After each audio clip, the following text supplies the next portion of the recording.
একটি সেতুর কারণে সাটুরিয়া উপজেলার কান্দাপাড়া, কৃষ্ণপুরা সহ কয়েকটি গ্রামের লাখো মানুষ ভুগছে চরম দুর্ভোগে। ব্রিজের দাবিতে গত 4 দশক ধরে বিভিন্ন দপ্তর ঘুরে প্রতিশ্রুতি পেলেও হয়নি সেতু। অবশেষে গ্রামবাসী নিজ উদ্যোগে বাড়ি বাড়ি ঘুরে অর্থ জোগাড় করে নিজেরাই করছে সেতু নির্মাণ। গ্রামের নিম্নবিত্ত ও খেটে খাওয়া যে পরিবার দিতে পারেনি অর্থ, তারা শ্রম দিয়ে করছে সহযোগিতা।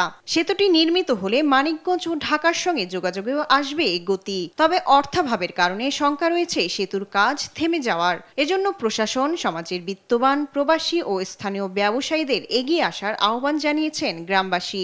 মন্ত্রী পর্যন্ত আনাইছিল এখানে, মন্ত্রীও এটা করে নাই।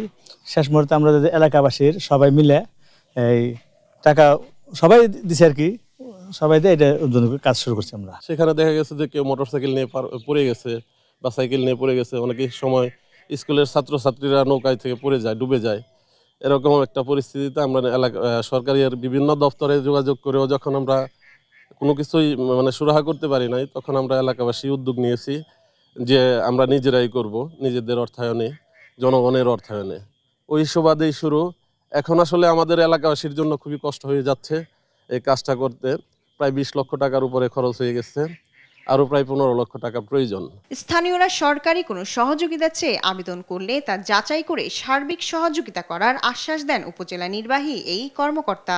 আপনাকে আমরা বিষয়টি অবগত হয়েছি, এরকম একটি বিষয় যারা কার্যকরী ভাবে তারা কারেকশন করে ব্রিজের উদ্যোগ নিয়েছে। তো এর পাশাপাশি যদি সরকারি সহযোগিতা প্রয়োজন পড়ে, এই ধরনের আবেদন যদি আমরা পাই, সেক্ষেত্রে যাচাই পূর্বক আমরা প্রয়োজনীয় যাচাই বাছাই করে সরকারি সামর্থ্যের মধ্যে আমরা চেষ্টা করব। সময় মতো সহায়তা মিললে খুব শিগগিরই নদীর বুকে দাঁড়াবে স্বপ্নের সেই পাকা সেতু, যা খুলে দেবে এক নতুন উন্নয়নের ধার।